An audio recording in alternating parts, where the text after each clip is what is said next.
আমার প্রিয় ভাইরা, এই জন্যে মা বাবা ছাড়া বিনা স্বার্থে এই দুনিয়াতে কেউ কাউকে কিছু দিতে চায় না।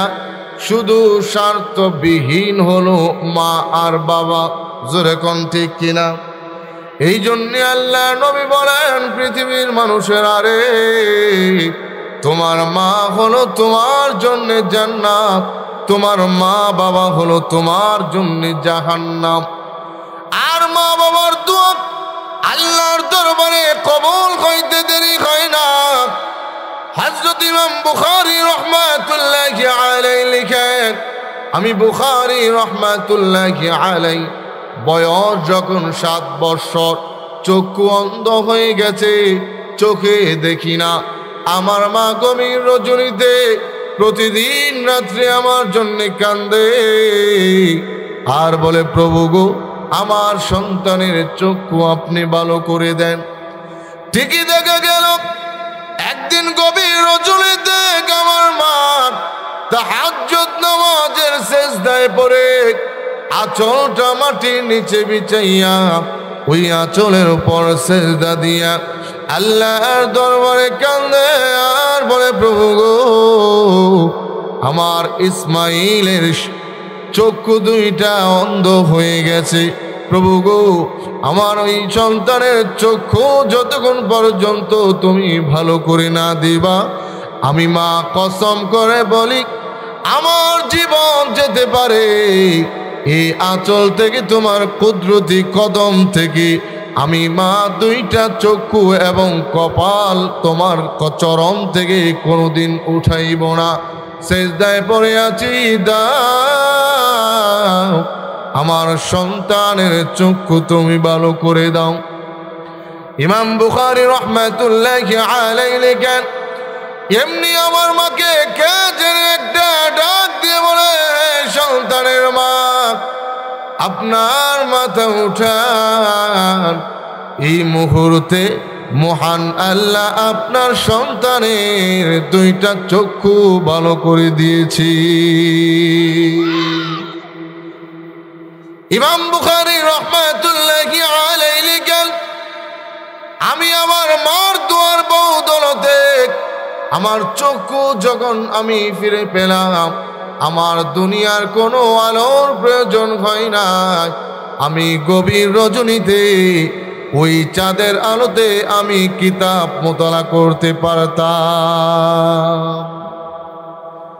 এই জন্যে তো আল্লাহ নবী বলেন, পৃথিবীর মানুষেরা রে, মা বাবার খেদমত করো, আল্লাহ তোমার প্রতি খুশি হবে। আর আল্লাহ যদি খুশি হয়ে যায়, আল্লাহর তৈরি জান্নাত তোমার জন্য ওয়াজিব হয়ে যাবে।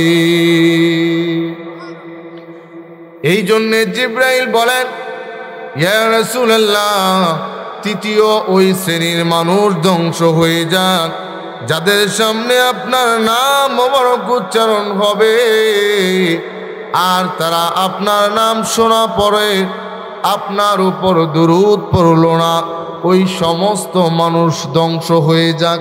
নাউজুবিল্লাহ, জোরে কম।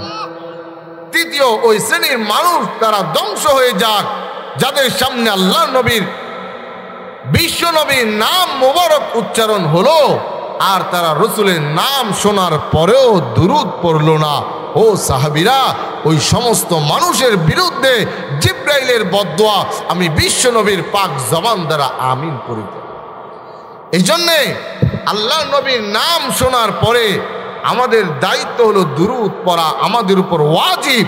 যারা আল্লাহ নবীর নাম শোনার পরে দুরূদ পড়ে না, তাদের আমল নামায় ওয়াজিব তরক করার গুনাহ জমা হয়ে যায়।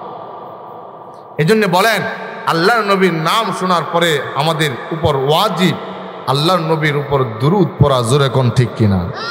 এই জন্য আল্লাহ নবীর নাম শোনার পরে দুরূদ পড়বেন তো। যাদের ঋণগ্রস্ত, যারা ঋণ পাহাড় পরিমাণ ঋণ নিয়ে চিন্তিত পেরেশানের মধ্যে আছে, আল্লাহ নবী বলেন ওই সমস্ত মানুষরা যদি আমি রসুলের উপর বেশি থেকে বেশি দুরূদ পড়ে, আল্লাহ রাব্বুল আলামিন তাকে ঋণ থেকে আল্লাহ পাক মুক্তি দান। যারা বিপদগ্রস্ত, তারা যদি আল্লাহ নবীর উপর বেশি থেকে বেশি দুরূদ পড়ে, এই দুরূদের ফজিলতে আল্লাহ পাক বিপদ থেকে উদ্ধার করে দিবেন। যারা মুসিবতের মধ্যে পড়ে বেশি থেকে বেশি দুরূদ পড়বে, আল্লাহ পাক তাকে মুসিবত থেকে উদ্ধার দান করবে। যদি কোনো মানুষ অসুস্থ অবস্থায় আল্লাহর নবীর উপর দুরূদ পড়ে, বেশি থেকে বেশি দুরূদের আমল করে, আল্লাহর নবী বলেন আল্লাহ পাক তাকে অতি দ্রুত আল্লাহ শেফা দান করে। এই জন্যে আমরা আজকে দুরূদ পড়তে চাই। আজকে আমাদের জবানে শুধু গীবত আর শিকায়েত, কিন্তু জিকির আমাদের জবানে নাই। দুরূদের আমলটা পর্যন্ত আজকে আমরা ছেড়ে দিচ্ছি, আমলটা পর্যন্ত করতেছি। আল্লামা কুতুবউদ্দিন বখতিয়ার কাকি রহমাতুল্লাহি আলাইহি লিখেন, কোনো মানুষ যদি আল্লাহর নবীকে স্বপ্নে যোগে দেখতে চায়, সে যেন প্রতিনিয়ত একটা আমল করে, বেশি থেকে আমল করে। আল্লামা কুতুবউদ্দিন বখতিয়ার কাকি রহমাতুল্লাহি আলাইহি লিখেন, আমি প্রতিদিন শোয়ার পূর্বে 200 বার দুরূদ পড়ে আমি ঘুমাইতাম। এই জন্যে আল্লাহর নবীকে আমি স্বপ্নে যোগে একবার দুইবার নয়, অসংখ্য অগণিত বার আল্লাহর নবীকে আমি স্বপ্নে যোগে দেখেছি। আল্লাহু আকবার বলেন। কোনো বান্দা বান্দি যদি শোয়ার পূর্বে 200 বার দুরূদ পড়ে ঘুমায়, সে একদিন না একদিন আল্লাহর নবীর জিয়ারত নসিব হয়ে যায়।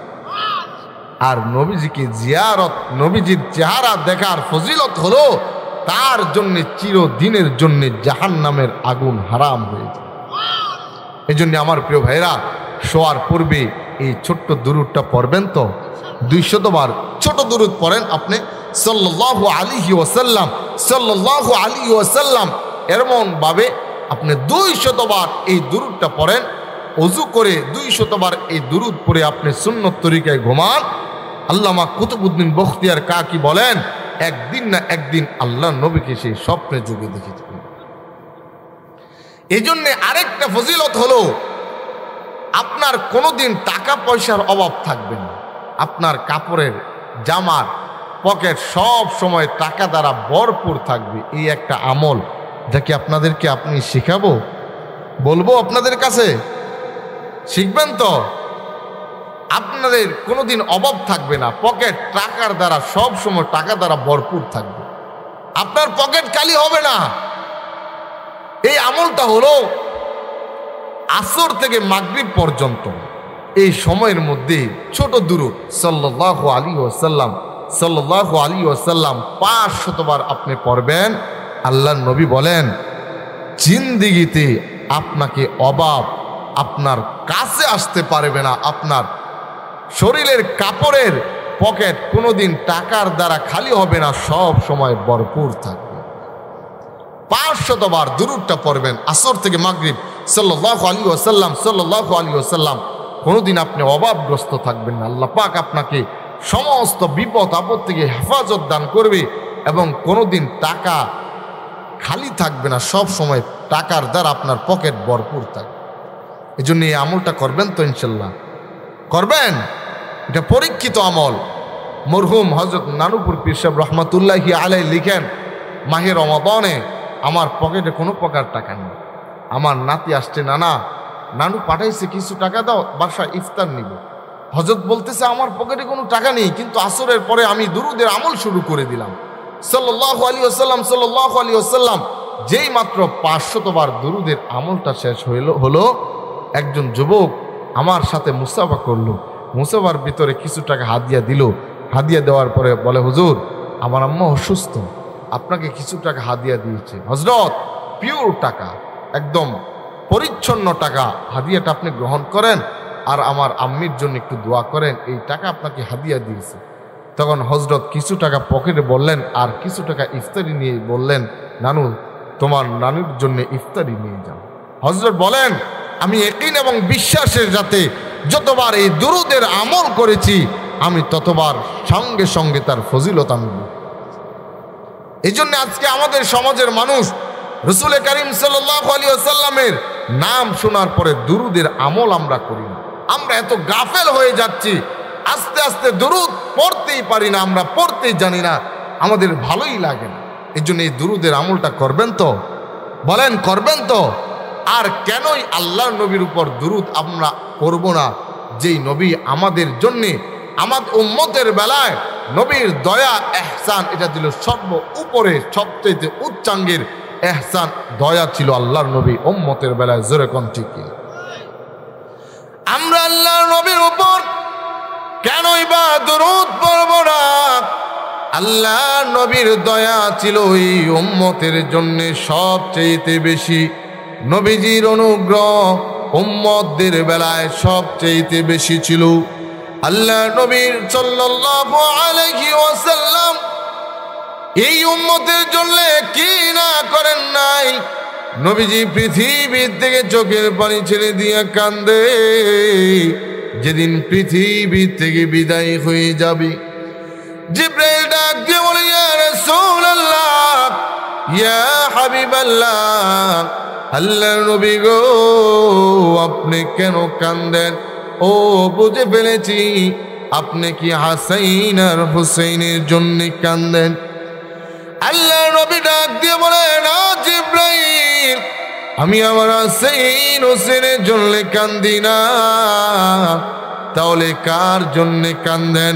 নবী গো আপনি কি আপনার ফাতেমার জন্য কান্দেন? না জিবরাইল, আমি আমার ফাতেমার জন্য কান্দি না। তাহলে কার জন্য কান্দেন?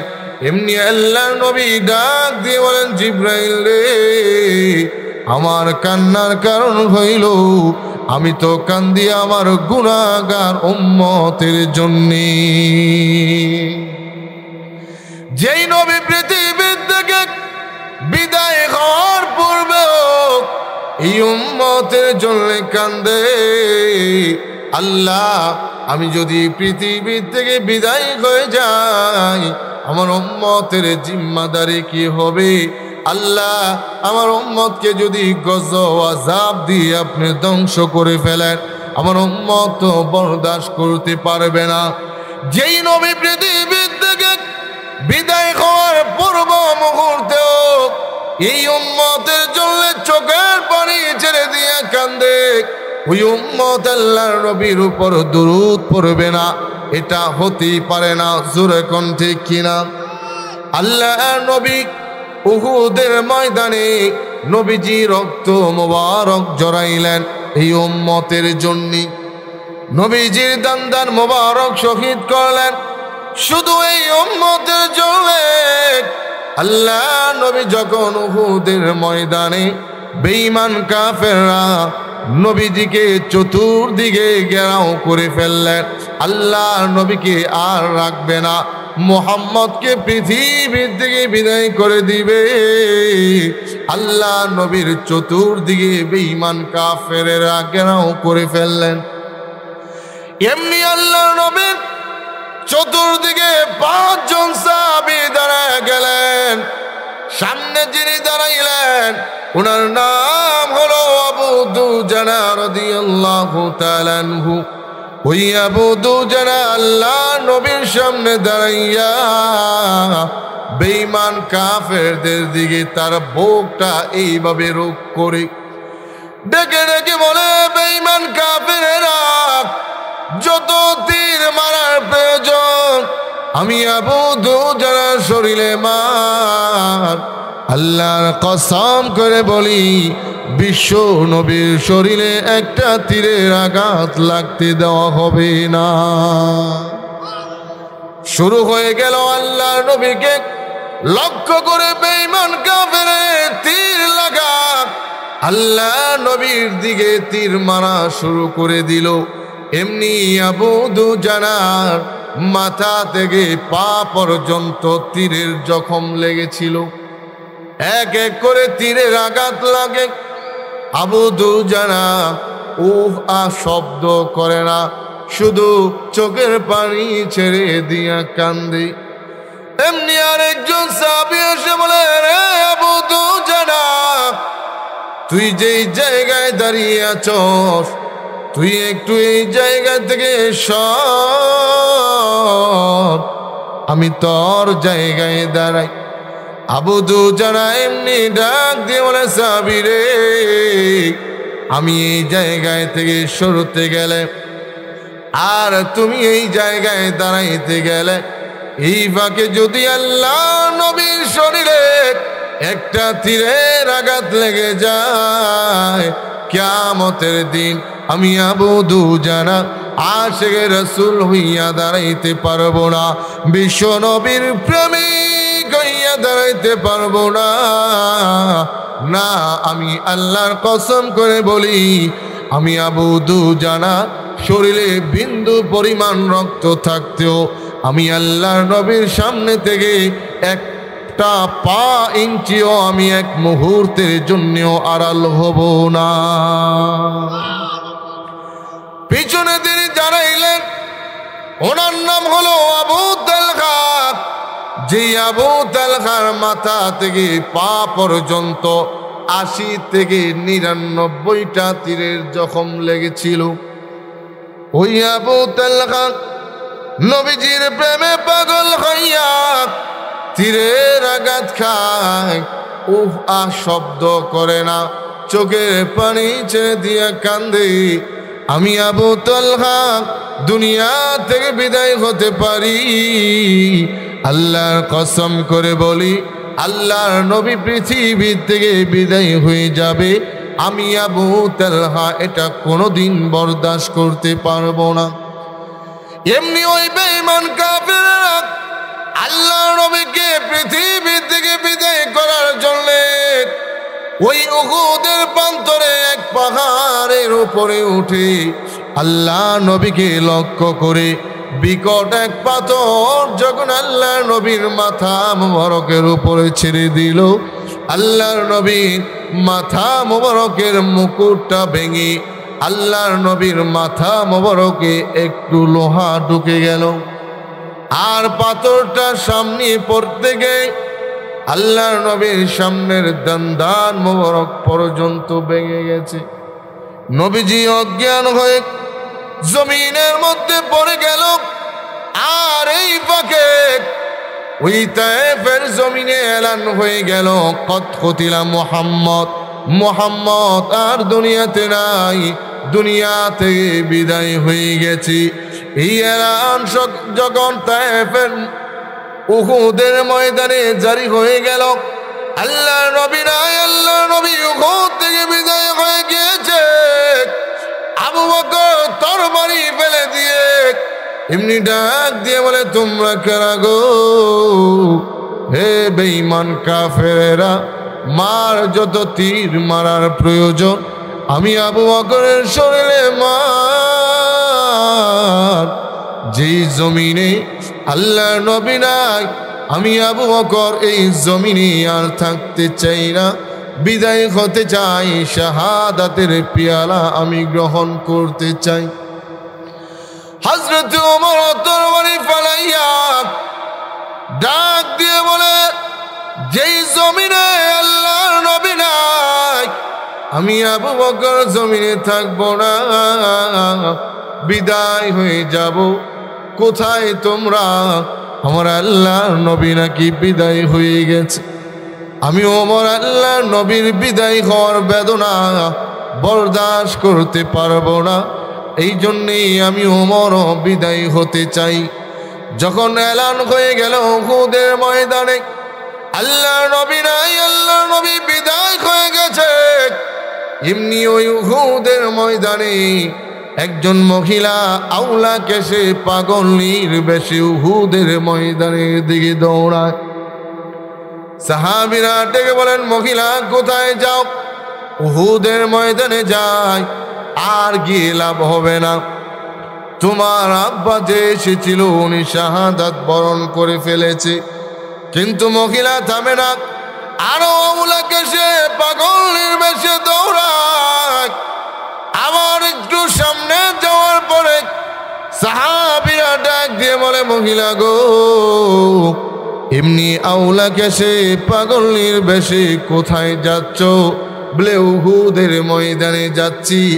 ও মহিলা, আর উহুদের ময়দানে গিয়ে লাভ হবে না, তোমার স্বামী যে এসেছিল উনি তো শাহাদাত বরণ করে ফেলেছে। মহিলা আরো থামে না, আরো উহুদের ময়দানের দিকে দৌড়ায় আউলা কেশে পাগলের বেশে। আমার সাহাবীরা ডেকে ডেকে বলে, মহিলা এইভাবে আওলাকে সে পাগলের বেশে কোথায় দৌড়াও? বলে উহুদের ময়দানে দৌড়ায়। সাহাবীরা ডেকে বলেন, মহিলা গো, আর গিয়ে লাভ হবে না। তোমার ছোট্ট একটা বাচ্চা উহুদের ময়দানে যে এসেছিল, ওই বাচ্চা শাহাদাত বরণ করে ফেলেছে, আর গিয়ে লাভ হবে না। এমনি ওই মহিলা ডাক দিয়ে বলে, রে সাহাবীরা, কে শহীদ হইল আর না হইল আমি তা জানতে চাই না, আগে সংবাদ দাও আমার দিনের নবী এখনো উহুদের ময়দানে জিন্দা আছেনি। আল্লাহর নবী উহুদের প্রান্তর থেকে যেই মাত্র হাত মোবারকদার উঠাইলেন, আর ডাক দিয়ে বলে, রে সাহাবীরা, আমি বিশ্ব নবী এখনো এই উহুদের ময়দানে আমি বিদায় হই নাই, উহুদের ময়দানে আছি। তোমরা বিচ্ছিন্ন হও না, বিশৃঙ্খলা হও না। এমনি ওই আবু তালহা, যে আবু তালহার মাথা থেকে পা পর্যন্ত ৮০ থেকে ৯৯টা তীরের জখম লেগে আছে, ওই আবু তালহা ডাক দিয়ে বললেন, নবী গো, আপনি উঠতে পারেন না, আমি বাঁকা হয়ে যাই, আমার পিঠে পাড়া দিয়ে আপনি দাঁড়ায়া যান। আল্লাহ নবী আবু তালহার পিঠে পাড়া দিয়ে যেই মাত্র দাঁড়াইলেন, আর বলেন, সাহাবীরা রে, আমি বিশ্ব নবী এখনো মরি নাই, উহুদের ময়দানে এখনো পর্যন্ত জিন্দা আছি। রে সাহাবীরা, আল্লাহ রাব্বুল আলামিন আয়াত নাযিল করেছে, আয়াতগুলা বলবো পরে, আগে শোনো আমার প্রতি আমার যেই সাহাবী আবু তালহা আমার প্রতি যেই আশিক রাসূলের দৃষ্টান্ত স্থাপন করেছে, আমার আবু তালহার জন্য মহান আল্লাহর তৈরি জান্নাত ওয়াজিব হয়ে গেছে। আমার প্রিয় ভাইয়েরা, যেই নবী উম্মতের জন্য উহুদের ময়দানে রক্ত ঝরাইল, ওই উম্মতের সামনে আল্লাহর নবীর নাম উচ্চারণ হবে, আর উম্মতেরা রসুলের উপর দুরূদ পড়বে না, এটা কোনোদিনও সম্ভব হতে পারে না। জোরে কোন ঠিক কিনা? শুধু তো তা না, আল্লাহ নবী যখন মক্কা থেকে শুধু তায়েফে দাওয়াত নিয়ে গেলেন, আর বলেন, ইয়া আইয়ুহান নাস কুলু লা ইলাহা ইল্লাল্লাহ, হে আমার জাতি, তোমরা পড়ে নাও, তোমরা বিশ্বাস করে নাও আল্লাহ ছাড়া কোনো মাবুদ নাই, তোমরা কামিয়াব হয়ে যাবে। যেই মাত্র আল্লাহর নবী ওই তায়েফবাসীদেরকে দাওয়াত দিতে লাগলেন, দ্বীনের দাওয়াত, আল্লাহর নবীর দাওয়াত তারা মানে নাই, বরঞ্চ আল্লাহর নবীকে পাগল পাগল বলে পাথর মারা শুরু করে দিল।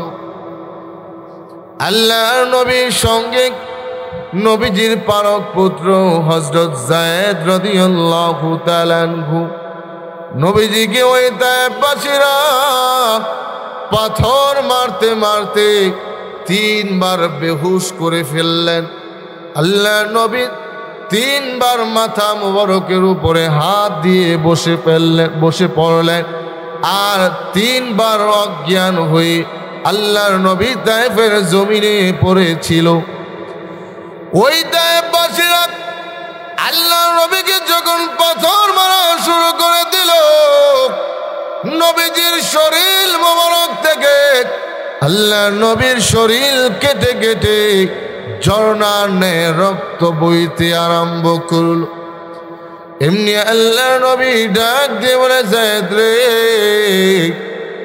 আমার শরীর থেকে যে রক্ত বের হয়ে যায়, একটু কাপড় দ্বারা তা তুমি পরিষ্কার করে দাও। হযরত যায়েদ বলে, কিছুক্ষণ পরে আমার কাপড় আর রক্ত শোষণ করে না। আমি ডাক দিয়ে বলি, ইয়া রাসূলুল্লাহ, ইয়া হাবিবাল্লাহ, আল্লাহর নবী গো, আমি যায়েদের কাপড় তো আর আপনার রক্ত চোষণ করে না। এবার আল্লাহর নবী চোখের পানি ছেড়ে দিয়ে কান্দে, আর নিজের শরীরে উপরে নিজের রক্তগুলা নিজেই শরীরে মালিশ করে। হযরত যায়েদ বলে, আল্লাহর নবী গো, আপনি কি জানেন না যে রক্ত শরীর থেকে বের হয়ে যায় শরীরের উপর মালিশ করলে যে আর ভিতরে ঢুকে না? আল্লাহর নবী বলেন, যায়েদ আমি জানি, কিন্তু কেন আমার রক্তগুলা শরীরের ওপর মালিশ করি আমি জানি?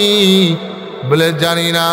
আল্লাহ নবী তখন বলেন, যায়েদ রে, এই তায়েফবাসীরা যদিও আমি বিশ্ব নবীকে চিনতে পারে না, আল্লাহর কসম করে বলি, এই তায়েফের জমি আমি বিশ্ব নবীকে চিনতে ভুল করবে না।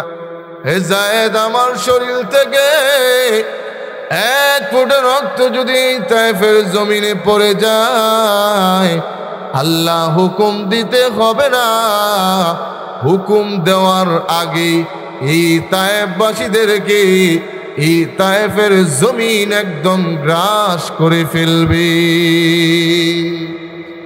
কিন্তু আল্লাহ নবীর কাছে বারবার জিবরাইল বলে, ইয়া রাসূলুল্লাহ, ওগো আল্লাহর নবী, আপনি অনুমতি দেন এই তায়েফবাসীদেরকে দুই পাহাড়ের মাঝখানে নিষ্পৃত করে দেই। নবী গো, অনুমতি দেন না, একটু অনুমতি দেন। আপনার অনুমতির অপেক্ষায় আমি জিবরাইল বসে আছি, আপনি অনুমতি দিতে দেরি হবে। আল্লাহর কসম করে বলি, এই তায়েফবাসীদেরকে দুই পাহাড়ের মাঝখানে একত্রিত করে নিষ্পৃত করতে একটা মুহূর্ত দেরি হবে না। কিন্তু আল্লাহর নবী তখনও দেখেন উম্মতের জন্যে নবীজির কি পরিমাণ মায়া, কি পরিমাণ দয়া। আল্লাহর নবী জিবরাইলকে বলে, না জিবরাইল, আমার উম্মতগুলা আমাকে চিনতে পারে না, আমি যে বিশ্ব নবী। যদি চিনতো, আল্লাহর কসম, আমার উম্মত আমাকে এই পরিমাণ আঘাত দিতে পারতো না।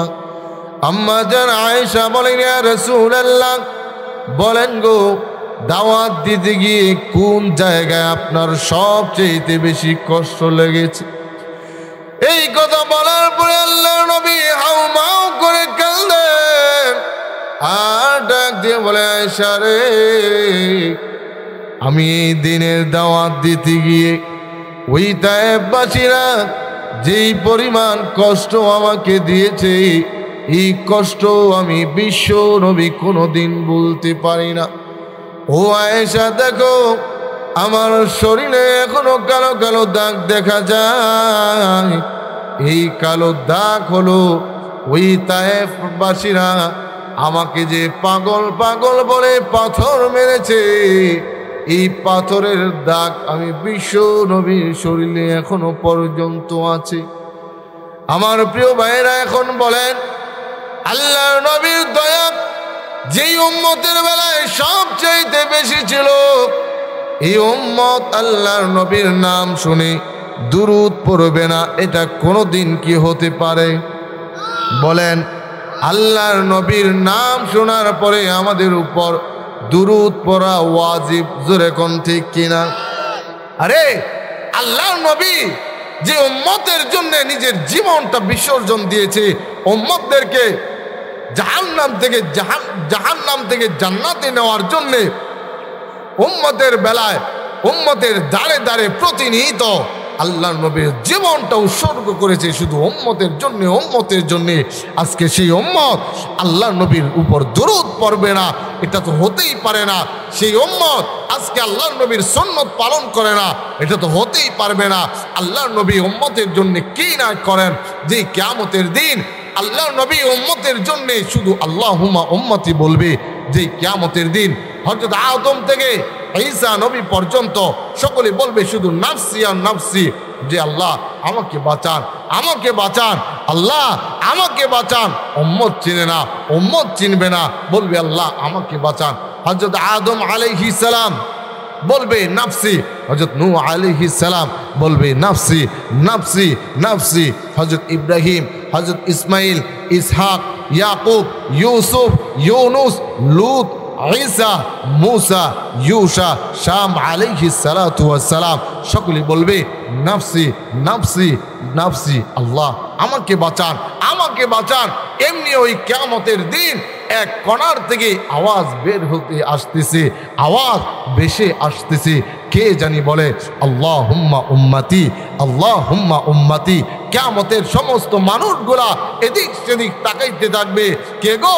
যেখানে সকল পয়গম্বররা বলে নাফসি, আল্লাহ আমাকে বাঁচান, আমাকে বাঁচান, সেই লোকটাকে আজকে বলে আল্লাহুম্মা উম্মতি, আল্লাহ আমার উম্মতকে বাঁচান, আল্লাহ আমার উম্মত। মানুষ এদিক সেদিক তাকাবে, দেখবে আস্তে আস্তে দেখবে এক কণার থেকে আল্লাহর নবী, বিশ্ব নবী তার জান্নাতের পোশাকটা, আঁচলটা এইভাবে আরশে আজিমের দিকে দিয়া আল্লাহর উপরে, আল্লাহর দিকে তাকিয়ে বলবে আল্লাহুম্মা উম্মতি, আল্লাহুম্মা উম্মতি। আল্লাহ আমার উম্মতকে আজকে ভিক্ষা দেন, আমার এই আঁচলের মধ্যে আমার উম্মতের মাপের ক্ষমার জন্যে আল্লাহ আমাকে আপনি অনুমতি দেন, আমার উম্মতকে আপনি মাফ করে দেন। আল্লাহ রাব্বুল আলামিন তখন তো বিশ্ব নবীর সুপারিশ কবুল করবে, মঞ্জুর করবে। আল্লাহর নবী, যে নবী উম্মতের জন্যে কিয়ামতের দিনও সুপারিশ করবে আর বলবে আল্লাহ আমার উম্মতকে আপনি মাফ করে দেন, আল্লাহ আমার উম্মতকে আপনি ক্ষমা করে দেন। আজকে সেই উম্মত আল্লাহর নবীর উপর দুরূদ পড়ে না, আজকে সেই উম্মত আল্লাহর নবীর সুন্নত পালন করে না, আজকে সেই উম্মত আল্লাহর নবীর দাওয়াতের কোনো এরকমভাবে আল্লাহ নবীর কোনো স্রোতের, আল্লাহ নবীর মাথা থেকে পা পর্যন্ত রসুলের কোনো আদর্শ আজকে সেই উম্মতের মধ্যে মাথা থেকে পা পর্যন্ত দেখা যায় না। আজকে সেই উম্মত আজকে মাদক আসক্ত, আজকে সেই উম্মত যে আল্লাহ নবীর বিরুদ্ধে যায়, আজকে সেই উম্মত আল্লাহ নবীর বিরুদ্ধাচারণ শুনে, আল্লাহ নবীর বিরুদ্ধে আল্লাহ নবীকে যারা ব্যঙ্গ করে, গালি দেয়, আজকে সেই উম্মত নীরবতা পালন করে, নীরবতা পালন করে বসে থাকে। কিন্তু আল্লাহ নবীর বিরুদ্ধে যারা ব্যঙ্গ করতেছে, যারা কলম ধরতেছে, যারা আল্লাহ নবীর চরিত্রের মধ্যে দাগ দিচ্ছে, যারা আল্লাহ নবীর বিরুদ্ধে কথা বলতেছে, আজকে সেই উম্মত এই সমস্ত কথা শোনার পরেও আজকে তারা নীরবতা পালন করে। এই আল্লাহর নবী উম্মত যারা আমরা, আমাদেরকে আল্লাহর নবী কেনই বা আমাদের জন্য সুপারিশ করবে? যেই উম্মত আজকে আল্লাহ নবীর বিরুদ্ধে যাচ্ছে, আজকে আল্লাহ নবীর উপর দুরূদ পড়তেছে না, নবীজির কোনো সুন্নতের উপর আমল করতেছে না, কিন্তু আল্লাহ নবী কিয়ামতের দিন এই উম্মতের জন্য সুপারিশ করবে। আমার প্রিয় ভাইরা, যেই নবী উম্মতের জন্য এত সাফায়াত করবে, সুপারিশ করবে, উম্মতের জন্য এত জানতুক মেহান্নত করলেন, সেই নবীর উপর কি দুরূদ আমরা পড়তে পারি না? কি বলেন, পড়তে পারি না? শুধু তো তা না, কিয়ামতের কঠিন ময়দানে আল্লাহ নবী বলে, রে সাহাবীরা, কিয়ামত যেদিন কায়েম হয়ে যাবে, জমিনটা যেদিন তামা হয়ে যাবে, আল্লাহ পাক যেদিন আরশে আজিমের মধ্যে বসবে, আল্লাহ পাকের ডান পাশে বসাবে বাবা আদমকে। বাবা আদম অনেক লম্বা গর্দানওয়ালা থাকবে। উপমা দিয়ে বুঝিয়েছেন সমস্ত কিয়ামতের মানুষ যারা, তাদের উচ্চতা হবে মসজিদের গম্বুজের ন্যায়, আর বাবা আদমের গর্দান হবে মসজিদের মিনারার ন্যায়। বলেন তো, গম্বুজ বড় থাকে নাকি মিনারা অনেক উঁচু থাকে? মিনারা। বাবা আদম আল্লাহ পাকের ডান পাশে বসে ওই কিয়ামতের মানুষকে, কিয়ামতের মাঠে যারা দাঁড়াবে, এক নজরে তাদেরকে দেখতে পারবে। আল্লাহ নবী বলেন, সাহাবীরা রে, আল্লাহ পাক যেদিন মিজান কায়েম করে দিবে, ওই মিজানের ডান পালার মধ্যে ডান দিকে থাকবে নেকি মাপার পালা, আর বাম পাশে থাকবে গুনাহ মাপের পালা। আল্লাহ নবী ডাক দিয়ে বলে, রে সাহাবীরা, যেদিন মিজানের পালা কায়েম করে দিবে আল্লাহ নবী, ওই দিন তো পাগল পারা হয়ে যাবে উম্মতের জন্যে। এমনি বাবা আদম তাকিয়ে দেখবে, এক লোকের মিজানের পালার কাছে আনা হবে, ওই বান্দার মিজানের ডান পালার মধ্যে তার নেক রাখা হবে, আর মিজানের বাম পালার মধ্যে তার গুনাহ রাখা হবে। দেখবে গুনাহের পালা অত্যন্ত ভারী, নেকের পালা হালকা। সঙ্গে সঙ্গে জাহান্নামের ফেরেশতারা তাদেরকে দৌড়াইয়া ওই জাহান্নামের দিকে নিয়ে যাবে, বলবে সোহকান সোহকান দূর হয়ে যাও, জাহান্নামে চলে যাও। এমনি আল্লাহ রাব্বুল আলামিন বাবা আদমের দিকে তাকাইয়া বলবে, এ আদম নবী, দেখেন না আজকে আপনার একজন সন্তান তো জাহান্নামের দিকে যাচ্ছে, তার নেকের ওজন অত্যন্ত হালকা, গুনাহের ওজন অত্যন্ত লোট। আল্লাহর নবী বলেন, সাহাবীরা, ওই দিন ওই সন্তানের দিকে তাকাইয়া বাবা আদম চোখের পানি ছেড়ে দিয়া কানবে। বলেন তো দেখি, পিতার সামনে সন্তানকে কেউ যদি অপমান করে, পিতার অন্তরে কষ্ট লাগবে তো? কি বলেন, কষ্ট লাগবে না?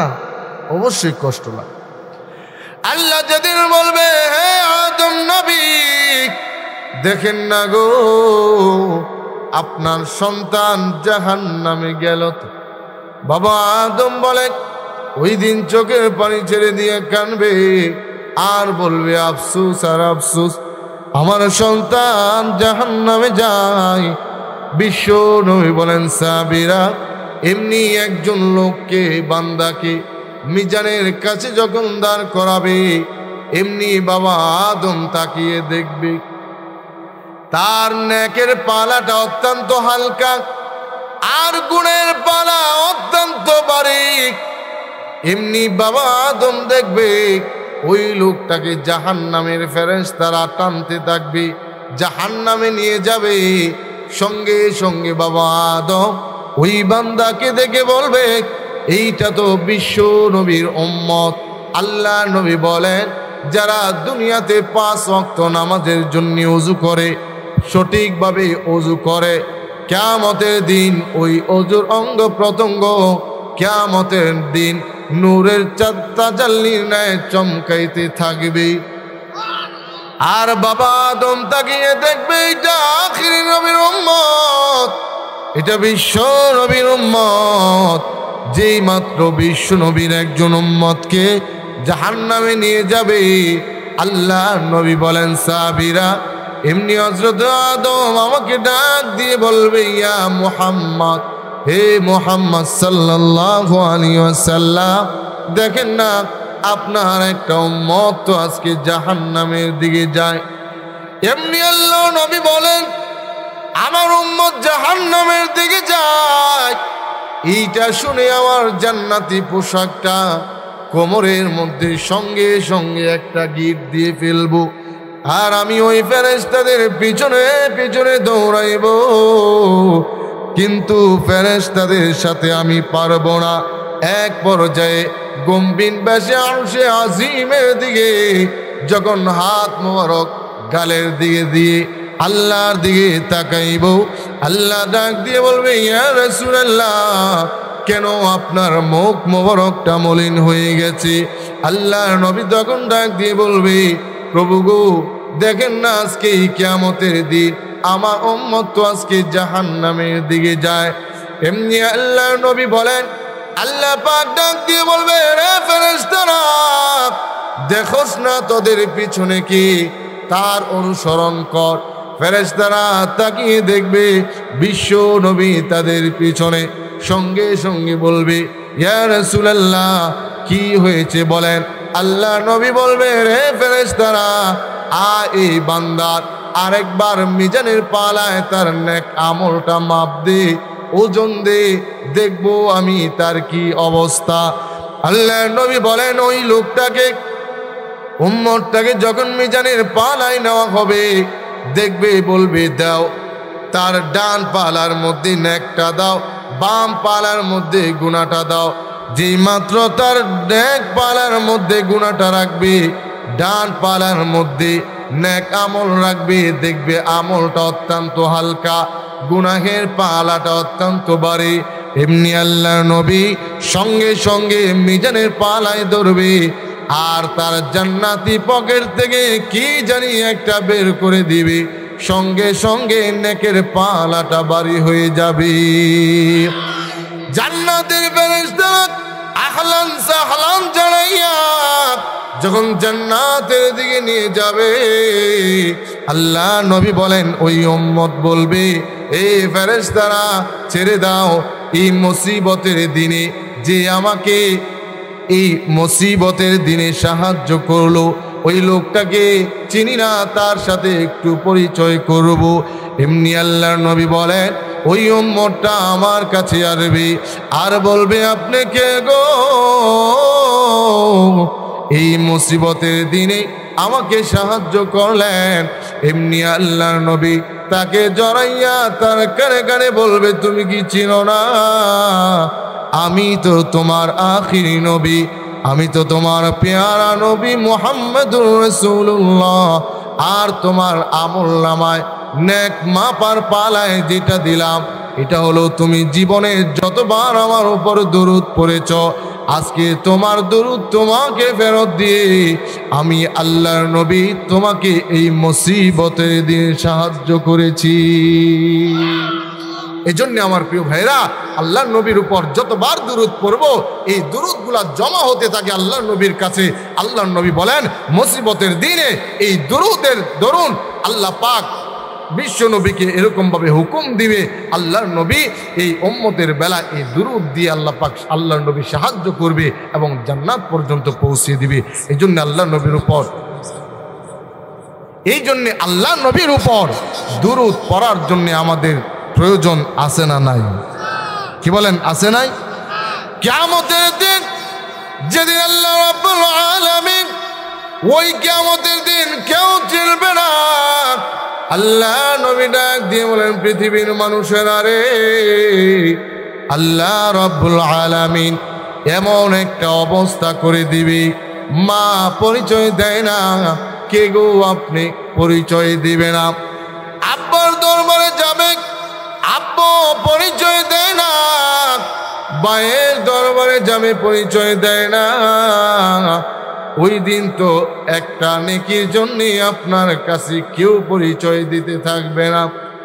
আল্লাহ নবী বলেন, ওই কিয়ামতের দিন যখন একটা নেকির জন্য বান্দা হাউমাউ করে কানবে, চোখের পানি ছেড়ে দিয়া কানবে, একটা নেকির জন্যে আল্লাহ তৈরি জান্নাতে যাইতে পারি না। আল্লাহ নবী বলেন, ওই মুসিবতের দিনে, ওই কিয়ামতের দিনে আল্লাহ রাব্বুল আলামিন আমাকে যখন অনুমতি দিবে, নবী গো আপনি সুপারিশ করেন, ইরফার সাকার, আপনার মাথা মোবারক উঠান, কি হইল, কেন কান্নাকাটি করেন?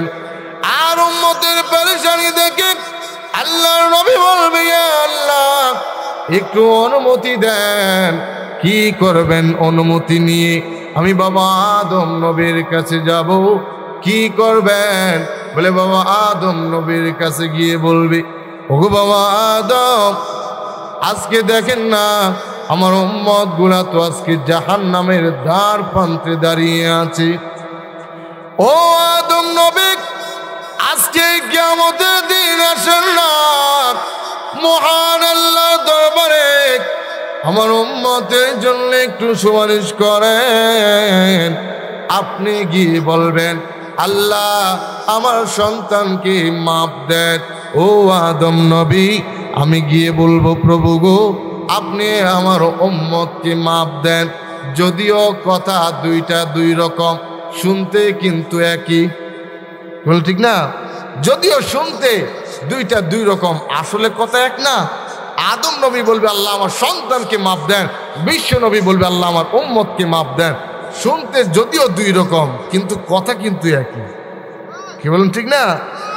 বাবা আদম বলবেন আগো নবী না, এই মুসিবতের দিনে আমি পারবো না, আমার ভয় হয়ে যায়। সকল উম্মতেরা দৌড়ে যাবে, হে পয়গম্বররা আপনারা সুপারিশ করেন, জাহান্নাম থেকে রক্ষা করেন। আল্লাহর নবী বলেন, ও সাহাবীরা আমার উম্মতের দরদি হইয়া আমি আল্লাহর আরশে আজিমের খুঁটির মধ্যে ধরে মাকামে মাহমুদের মধ্যে সিজদায় পড়ে আমি আমার গুনাহগার উম্মতের জন্য আল্লাহর কাছে সুপারিশ করব। আমার প্রিয় ভাইরা, এই জন্য যে নবী উম্মতের জন্য সুপারিশ করবে সেই নবীর উপর আমরা দুরূদ পড়ব না, এটা কি হতে পারে? এই জন্য আজ থেকে ওয়াদা করেন, অঙ্গীকার করেন, সর্ব অবস্থায় আল্লাহর নবীর উপর দুরূদ পড়ার জন্য রাজি আছেন তো? রাজি আছেন তো? আল্লাহ রাব্বুল আলামিন আমাকে এবং আপনাদের সকলকে আল্লাহর নবীর উপর বেশি থেকে বেশি দুরূদ পড়ার তৌফিক দান করুক। সকলে বলুন আমিন। ওয়া আখির বিল হামদুলিল্লাহি রাব্বিল আলামিন। আসসালামু আলাইকুম ওয়া রাহমাতুল্লাহি ওয়া বারাকাতুহু।